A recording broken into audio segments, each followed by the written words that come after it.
Halo teman-teman, jadi pada kesempatan kali ini saya ingin berbagi kepada teman-teman bagaimana sih caranya membuat tampilan UI yang adaptif nih. Nah, contohnya pada tampilan ini saya sudah membuat tampilan seperti ini. Nah, pada kesempatan kali ini saya menggunakan teknologi Flutter, Dart. Nah, bagi teman-teman yang tertarik dengan pengembangan aplikasi menggunakan Flutter, bisa mengikuti video ini dari awal.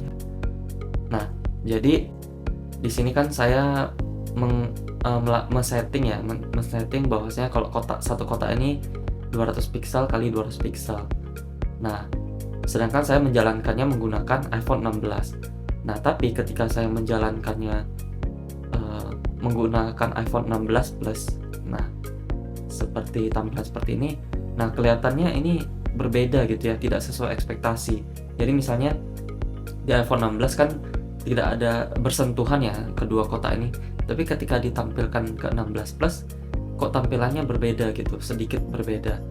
Nah, di sini perlu membuat UI yang adaptif. Nah, caranya gimana? Nah, yang pertama caranya itu kita bisa menggunakan persentase daripada menggunakan ukuran piksel yang sudah pasti gitu.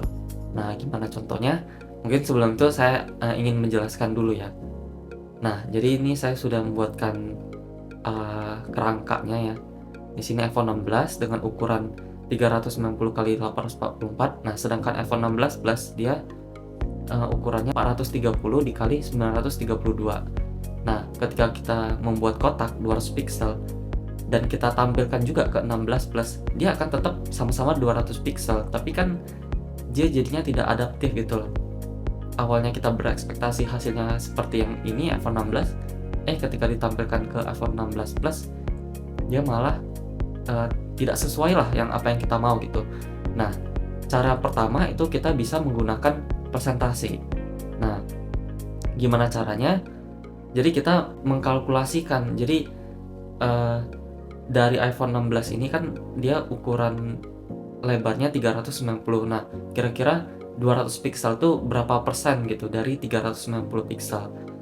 Nah, caranya itu cukup mudah. Kita tinggal ketik media query. Nah, kita dapatkan dulu lebar layarnya gitu. Lebar layarnya keseluruhan itu berapa dengan cara media query of context size width. Nah, kalau kita save, nah dia akan langsung full ya di sini. Nah, kita perkirakan aja misalnya 0,5 artinya 50%. Oh, udah sesuai belum? Misalnya terlalu panjang. Oke, kita coba 52. Nah, misalnya 52 ini yang pas nih di sini nih. Nah, lihat teman-teman, di sini kan sudah sedikit sesuai ya, sedikit menyesuaikan. Ya sudah, kalau misalnya seperti ini kita tinggal terapkan aja ke semua gitu ya. Kita terapkan juga ke sini, terapkan juga ke sini. Nah, maka tampilan iPhone 16 maupun iPhone 16 Plus dia akan sama nih, kurang lebihnya sama lah seperti ini. Nah, cara kedua supaya lebih advance lagi, supaya kita nggak mikir-mikir ini nanti berapa persen ya, nanti kalau 100 pixel berapa persen, nyoba-nyoba kan nggak enak ya. Mungkin beberapa konteks pengembangan UI butuh misalnya 50% atau 30%. Nah, itu bisa menggunakan cara seperti itu. Nah, tapi cara yang paling umum ya, yang paling umum dan paling mudah itu biasanya kita membuat kalkulasinya gitu. Nah, di sini saya sudah membuat hitungan-hitungannya ya. Jadi sebenarnya supaya bisa kita masukin 200 pixel terus otomatis dikalkulasikan. Nah, kira-kira seperti inilah secara teori ya. Jadi sebenarnya rumusnya itu tinggi layar device kita dibagi dengan tinggi layar device yang ingin dijadikan patokan. Jadi misalnya kita mengembangkan aplikasinya di iPhone 16, maka patokannya menggunakan 844 piksel gitu. Terus size-nya 200 gitu. Kita mau bikin berapa? Nah, ketika di iPhone 16, maka tinggi layar yang 844 akan dibagikan dengan tinggi layar patokan 844 juga. Terus dikalikan dengan 200 piksel, ukuran yang kita mau gitu. Terus 844 dibagi 844 jadinya 1. Nah, terus hasilnya adalah 200, tidak ada perubahan. Nah, tapi ketika kita menggunakan iPhone 16 Plus, maka 932 ini akan dikalkulasikan dibagi dengan 844. Mungkin kurang lebih akan menjadi 1,1 dikali dengan 200 pixel. Hasilnya akan menjadi 220 pixel. Jadi ini tuh akan menyesuaikan. Begitu pula misalnya layarnya tuh lebih kecil lagi dari iPhone 16 misalnya berapa gitu, terus dia akan mengkalkulasikan sendiri sehingga adaptif lah, dia menyesuaikan gitu. Nah, gimana caranya? Ini caranya gampang ya sebenarnya. Teman-teman bisa, biar lebih rapi, kita bikin dulu file baru. Di sini kita ingin membuat extension supaya untuk mempermudah gitu ya.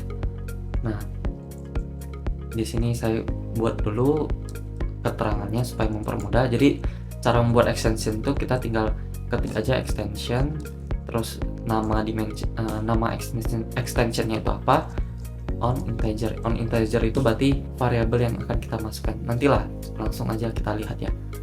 Nah, mungkin saya akan bikin dulu satu ya, double. Jadi outputnya adalah double. Terus ini namanya h, build context. Lalu rumusnya adalah media query of context size width.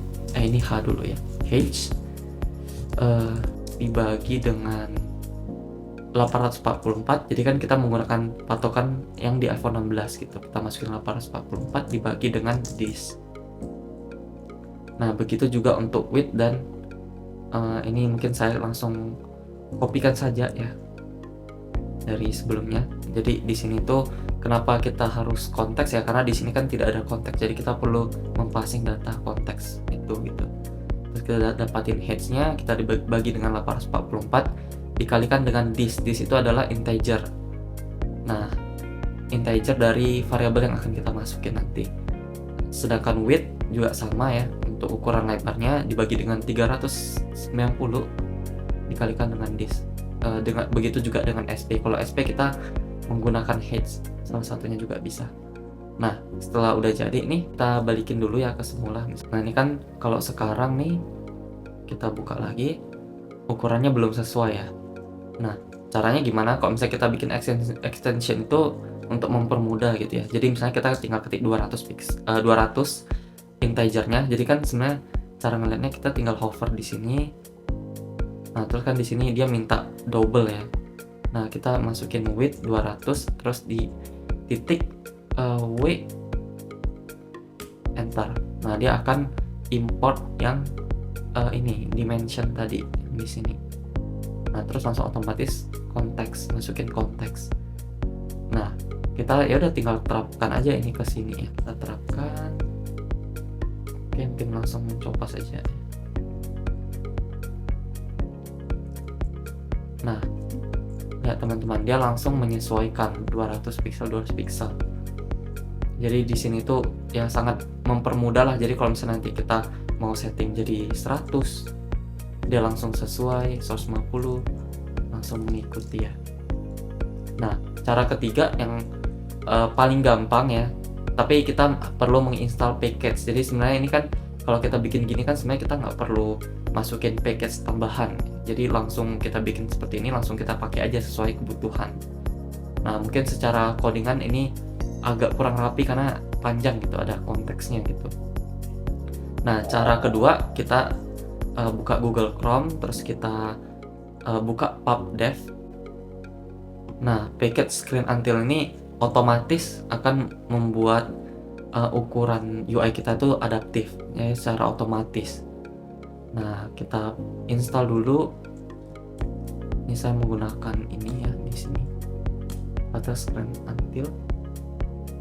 Nah, bagi teman-teman yang belum punya fitur yang tadi, yang di sini, nah teman-teman bisa aja langsung ketik di sini ya, secara manual. Bisa aja copy di sini, terus titik 2 langsung paste versionnya, versi 593 ya, version ini. Nah, setelah install ini kita cukup mengkonfigurasikan ya. Jadi kalau misalnya dari package Flutter Screen Until ini kan dia minta untuk kita menambahkan ini screen until init di sebelum material app. Jadi kita tinggal tambahkan aja sebelumnya gitu ya. Ini bisa seperti ini teman-teman. Tambahin widget screen until init. Nah, lalu jangan lupa ini yang paling penting, design size-nya. Jadi sebenarnya cara kerjanya kurang lebih sama. Kalau di sini kan defaultnya 360 untuk lebar dan tingginya 690. Nah kan kita custom ya, kita kan punya iPhone 16. Nah kita masukin punya kita 390 dan 844. Nah lalu setelah itu udah, untuk konfigurasi awal udah selesai, kita tinggal terapkan aja. Jadi mungkin kita hapus dulu yang dimension ini ya, supaya tidak mengganggu lah gitu ya. Ini kita hapus konteksnya dulu semua. Udah, langsung jadi ini. Jadi dia langsung ketika kita mengimport screen until ini, Flutter screen until, ketika kita klik misalnya kita ketik 200, terus kita tinggal nambahin way saja di sini. Nah, width-nya. Nah, otomatis di sini juga sama, kurang lebih sama, hasilnya juga sama.